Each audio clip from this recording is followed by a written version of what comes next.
So in the crazy race to build the next great car, two of the biggest names in tech took completely different roads.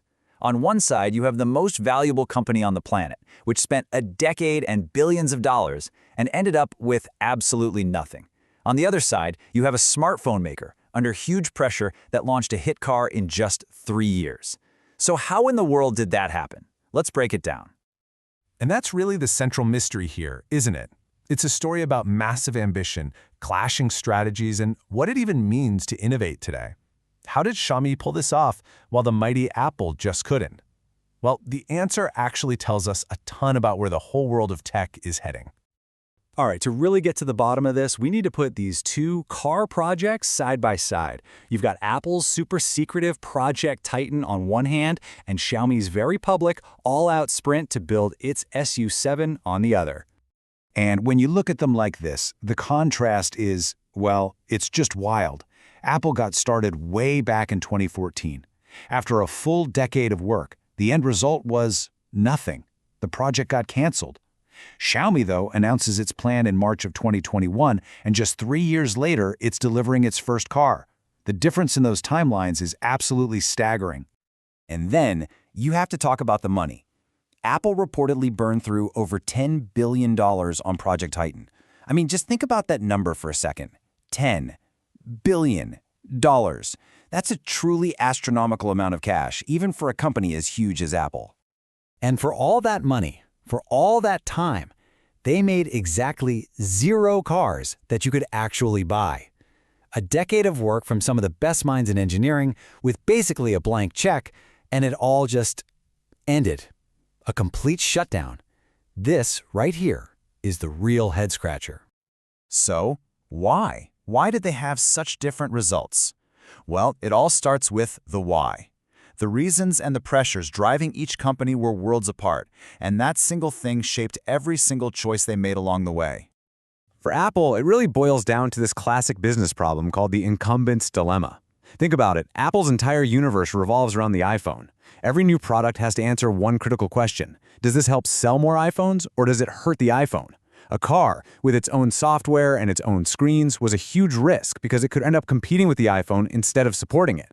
Because of that dilemma, Apple wasn't just trying to build a car. No, they were aiming for a total revolution, a fully autonomous vehicle. No steering wheel, no pedals, something designed to completely reinvent what a car is. Their goal was to disrupt the entire auto industry. That's an incredibly high bar, and in the end, it turned out to be unreachable. Now, flip over to Xiaomi. They were dealing with a completely different reality. This wasn't some vanity project.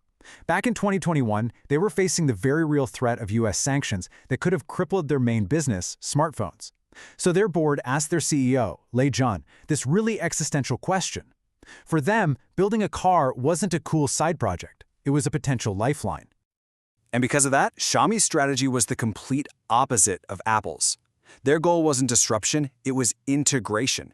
They wanted to build a practical, good-looking EV that would be the ultimate piece of their connected world, their human X-car, X-home ecosystem. The idea was for the car to link up perfectly with their phones, their scooters, even their smart home gadgets. The car was meant to lock customers deeper into their world, not create a new one. So with a very clear, very pragmatic goal in their sights, Xiaomi executed with just breathtaking speed. This was their 3-year sprint to the finish line. This timeline really lays out just how insanely fast they moved. They make the public announcement in March 2021. Then they spend the next 2 years in an absolute whirlwind, grabbing top talent and locking down supply chain partners. And then boom, by March 2024, the first SU7s are rolling off the production line and into the hands of actual customers. So how'd they do it? Well, it was like a 3-pronged attack. First, they went after the best people, aggressively poaching top-tier talent from established car companies like BMW and Geely with offers they just couldn't refuse. Second, they invested heavily, pouring over $1.6 billion into more than 100 companies up and down the supply chain. And third, they built their own factory, which gave them total control over manufacturing. But you know, Xiaomi's brilliant internal strategy is really only half of the story. They also had this massive, almost hidden advantage, the incredible industrial ecosystem they were operating in. Just take a look at this. In 2024, China is responsible for a mind-boggling 64% of all passenger EV sales on the entire planet. This isn't just a big market, it's the absolute global epicenter of the electric car industry.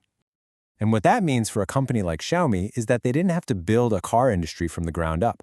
Thanks to decades of Chinese government investment, they could just plug into this incredibly mature, sophisticated supply chain for pretty much everything, from batteries to LiDAR sensors. Tapping into this existing network just slashed their development time, cost, and risk.